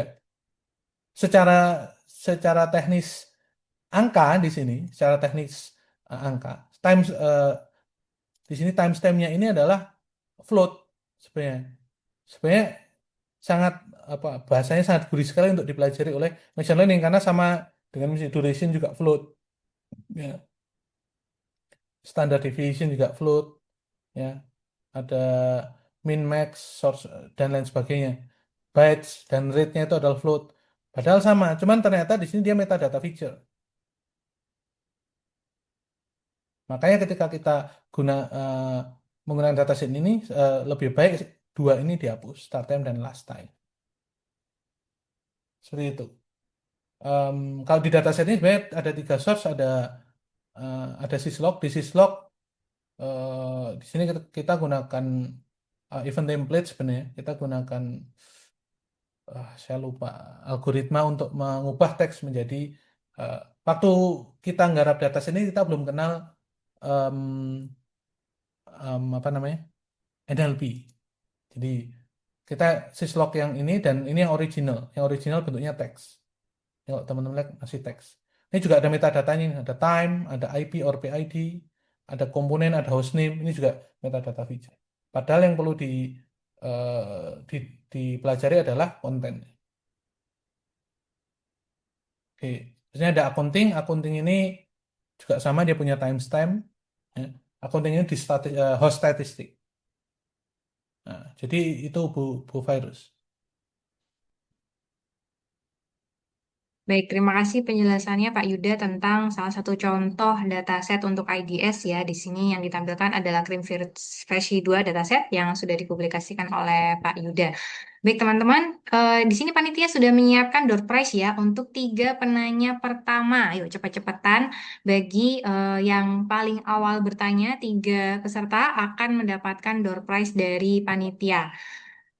Silakan bisa langsung raise hand atau menyampaikan di kolom chat ya. Yang raise hand sepertinya belum ada, tapi sudah ada yang menyampaikan di kolom chat ya.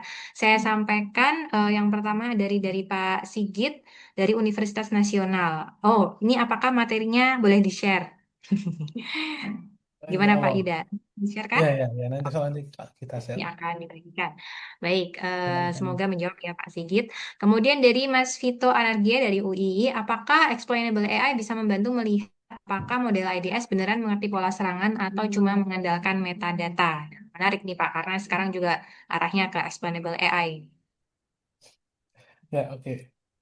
Ini mau dijawab satu persatu atau Langsung aja kayaknya ya Pak, biar karena langsung tag.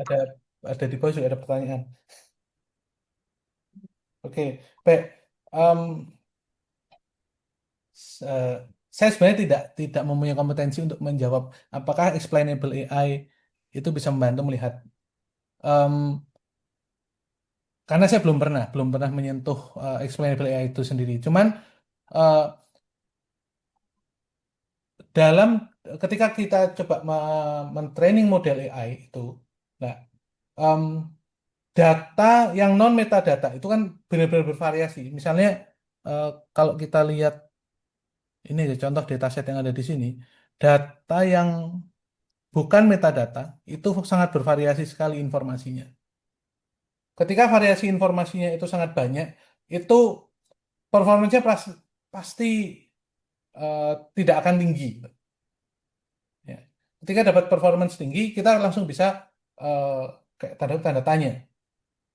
Ini apakah metadatanya ikut atau tidak, atau dia cheating sama datanya gitu. Ya. Itu sebenarnya sederhana.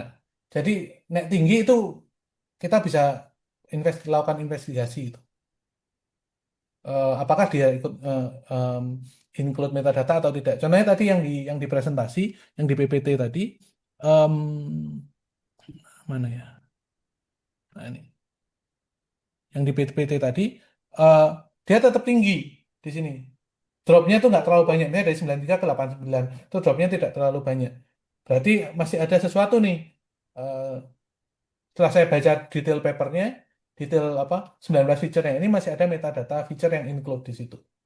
Nah, itu sih mungkin. Kalau masalah tadi apa explainable AI, jujur eh, saya sendiri belum pernah. Cuman eh, tadi secara logika sederhana, ketika data sangat bervariasi, modelnya pasti noise kan, noisy, pasti modelnya performance tidak terlalu bagus. Jadi kalau ada performance kok bagus, itu jadi tanda tanya. Harusnya seperti itu harusnya. Ya, Mas Vito ini memang lagi riset tentang explainable AI untuk IDS, Pak, gitu. Jadi mungkin malah Hmm. jadi bahan mainan baru ya. Kalau tadi Pak Yuda sudah nyoba pakai metadata dan tidak pakai metadata, Hmm. ada riset ya, ada riset mencoba pakai metadata performance sekian, kalau tidak pakai metadata sekian gitu. Nah, sekarang coba nih pakai metadata, model yang pakai metadata dan model yang tidak pakai metadata, terus pakai explainable AI. Nanti gimana nih hasil eksplanasinya gitu. Nanti bisa jadi bahan Ya, mainan tuh Mas Vito. Ya, ya. terus pertanyaan berikutnya dari Brian Bisma Zevanya dari UPN Veteran Jogja. Ini mungkin lebih berkaitan dengan pengambilan dataset ya, bukan IDS. Jadi dia sempat melakukan web scraping dan sempat bingung untuk pengambilan data yang dibutuhkan seperti apa dan tahu bahwa data itu disebut valid. Nah, bagaimana Pak Yuda? Nah, ini mungkin kalau web scraping tergantung konteksnya ya. Em, karena untuk melakukan valid atau menentukan valid atau tidaknya itu tadi dari pengambil datanya. Misalnya di salah satu publikasi kami, kita masih preprint karena masih under review di GNCA. Sebentar. Kami juga melakukan web scraping. Saya lupa.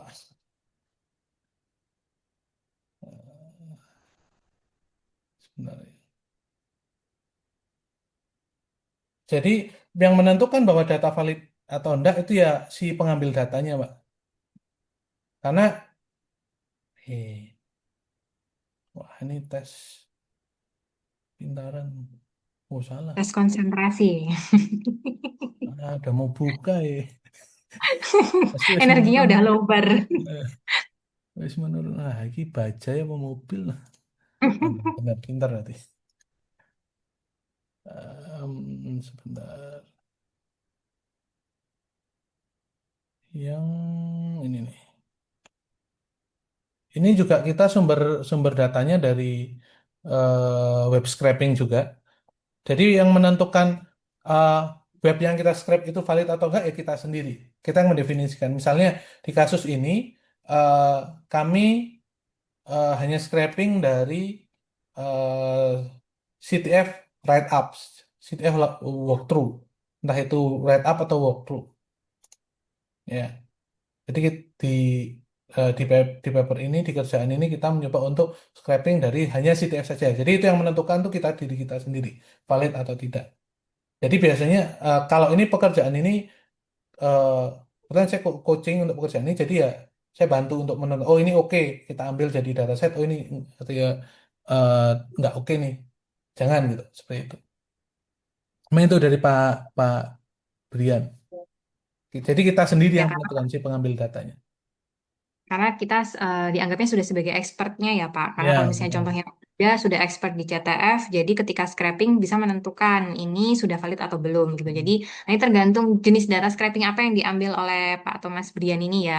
Kalau misalnya Hmm. memang sudah expert di bidang itu, jadi bisa menentukan ini sudah valid atau belum. Oke, pertanyaan terakhir ini cukup menarik nih, masih 1 menit, semoga sempat dijawab. dari Hmm. Mas atau Bapak Anas Sufianto dari UPN Veteran Yogyakarta.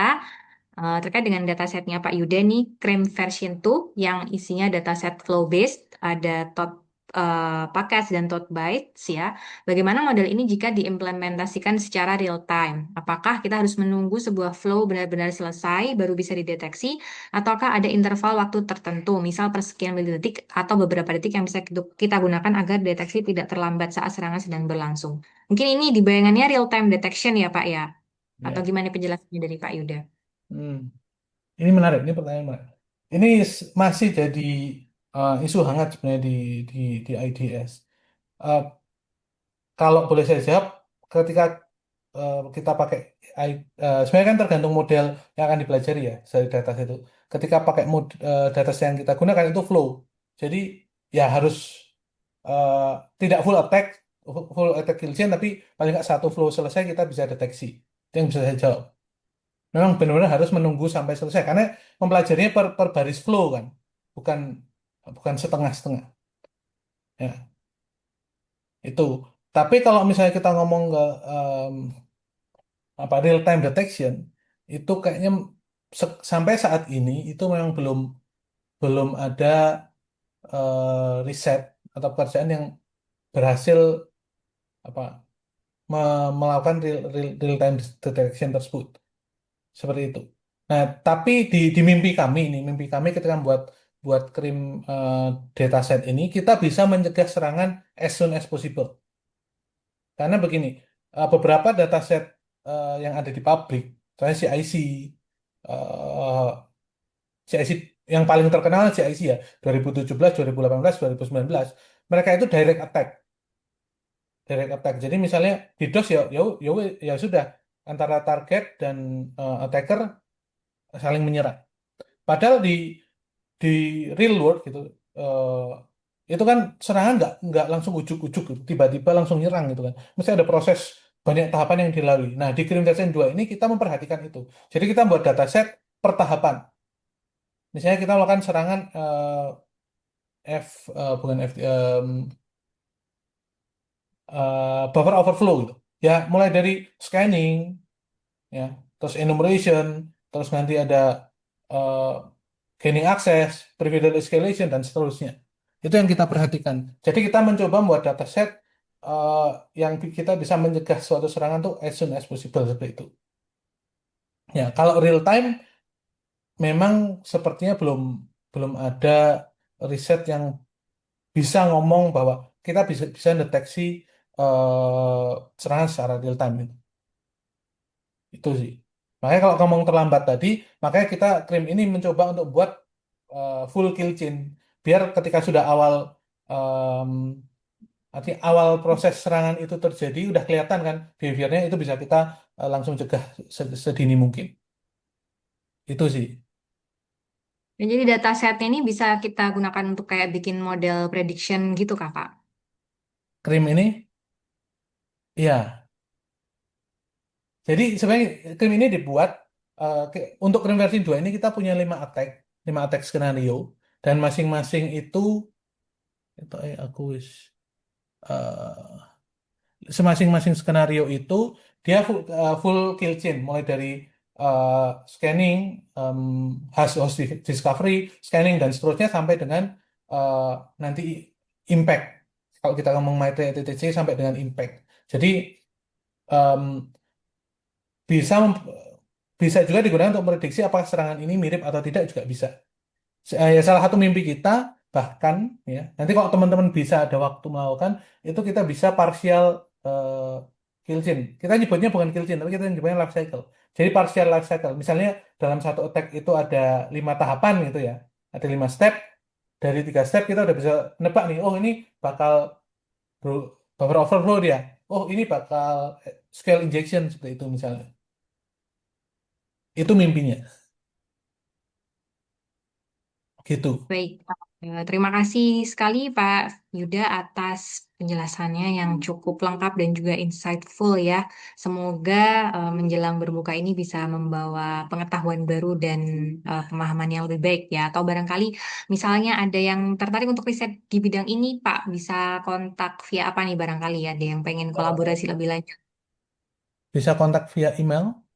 Kayaknya email saya udah kesebar di mana-mana nih. Atau teman-teman nanti bisa Baik, bisa bisa buka bisa buka website. Saya punya eh, website pribadi. Eh di sini ada di vityata.xyz. Bisa dibuka Rojo. Nah, ada ya.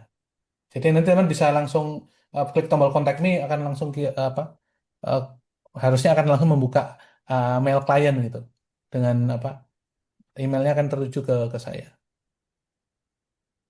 baik. Terima kasih Pak Yuda, sangat mencerahkan ya, apalagi bagi teman-teman yang mungkin sedang mencari ide riset atau tertarik dengan intrusion detection system. Semoga bisa membawa pengetahuan baru bagi kita semua.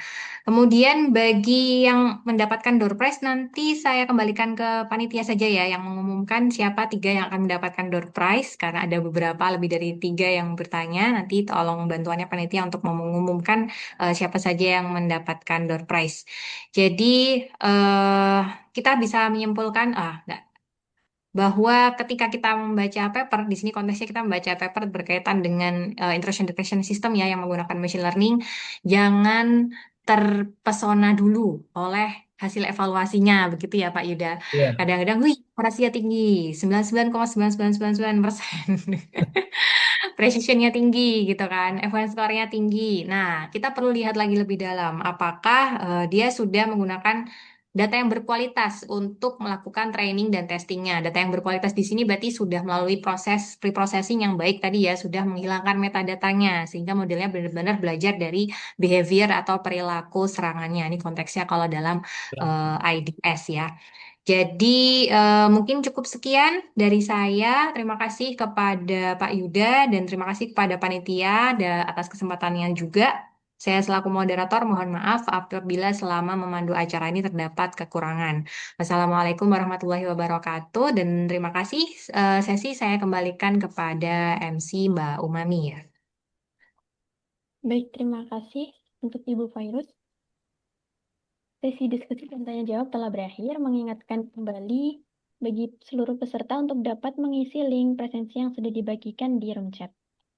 Terima kasih kepada seluruh peserta yang sudah aktif bertanya dan menyampaikan pertanyaan-pertanyaan yang sangat menarik sehingga menambah semarak diskusi kita pada sore hari ini. Selanjutnya, kami akan mengumumkan 3 pemenang door prize. Kami ucapkan selamat kepada yang pertama, Saudara Vito Anargia dari Universitas Islam Indonesia. Yang kedua ada Saudara Brian Bisma Zevanya dari Universitas Pembangunan Negara dan juga Saudara Anas Sofianto yang juga dari UPN Veteran Yogyakarta. Bagi para pemenang akan dihubungi oleh admin mengenai informasi lebih lanjut. Hadirin yang berbahagia, kami telah sampai di penghujung acara Pesantren Sains Data dari sore hari ini. Kami ucapkan terima kasih kepada Bapak Vityata Yuda atas materi yang luar biasa dan sangat insightful, serta Bapak Dr. Syarif Hidayat atas kultumnya dan juga Ibu Fairuz atas kesediaannya memandu sesi diskusi. Dan juga tidak lupa bagi seluruh hadirin dan rekan-rekan mahasiswa yang telah berpartisipasi aktif hingga akhir acara. Sebelum acara ditutup, mari kita abadikan momen sore ini dengan sesi foto bersama yang akan dipandu oleh rekan saya, Najwa. Kepadanya dipersilakan. Baik, teman-teman semua bisa untuk open kamera. Kita akan mengambil foto bersama. Oke, kita mulai untuk slide 1. 1, 2, 3.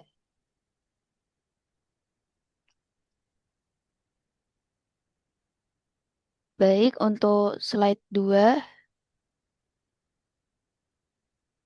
1, 2, 3. Oke, terima kasih sudah selesai. Saya kembalikan lagi ke MC. Baik, terima kasih kepada Najwa yang sudah memandu sesi foto bersama.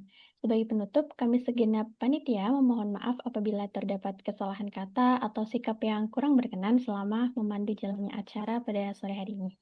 Semoga ilmu yang kita peroleh dapat bermanfaat dan diaplikasikan dengan sebaik-baiknya.